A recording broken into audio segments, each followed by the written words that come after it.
And I want to request our leaders, those who are in decision-making levels in government, you are trivializing a very important matter of fuel supply chain in Kenya. And I'm wondering how leaders are getting time to do politics now when the country needs a very sober and entrenched decision on how Kenya is going to deal with an imminent disruption soon in a matter of weeks. Tunaona wale wako serikalini, the only thing they are talking about is supply. Oh, there is a ship that has docked into Kenya. It's fine. But this has to be alongside at what cost? And when we see our fuel dealers are holding fuel, it is mostly a matter of signaling. When you hold 1 million liters of fuel and you are sure that there will be a drastic increment soon, what do? You hold because you are in money, you are in profits. But it's also the work of government to signal the right communication to the market.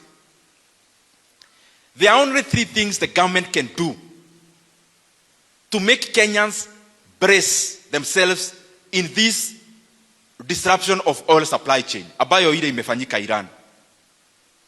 Na tumeona nchi zingine zishaanza hiyo mikakati because they are not living in wishing, they are living in planning. Kenya, our economy cannot afford a drastic increment in fuel prices. That is very clear. Our consumers cannot afford to pay a drastic increment in pump prices of fuel because it is already stretched. Because mafuta has a multiplier effect, fares, manufacturing, unga, inflation, everything is bound up together in fuel. Na mimi nataka niulize serikali haraka waanze mikakati. There are only 3 things that can happen. One is to give subsidies to Kenyans, starting next month. The second one is for the government to remove the 8% they added in fuel so that our VAT in fuel can go even up to 0. And the third thing is to remove the 7 shillings per litre that was added into the fuel levy in the year 2024. We are talking about this matter now. It doesn't seem like it is present, but it's present here with us. And a prudent government ought to be planning now.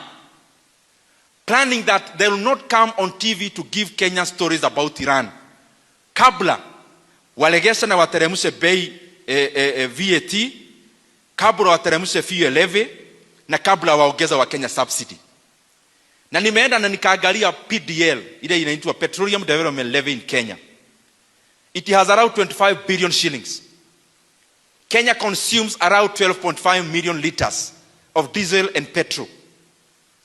We consume close to 400 million liters of fuel in a month. 25 billion can barely give subsidy for a month. And therefore, mimi nauliza watu wa National Treasury, there is an ongoing supplementary in Parliament now.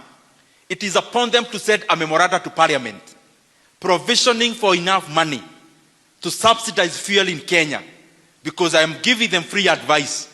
If they don't do that, Kenyans will force them to do that, and it will not be in a polite way.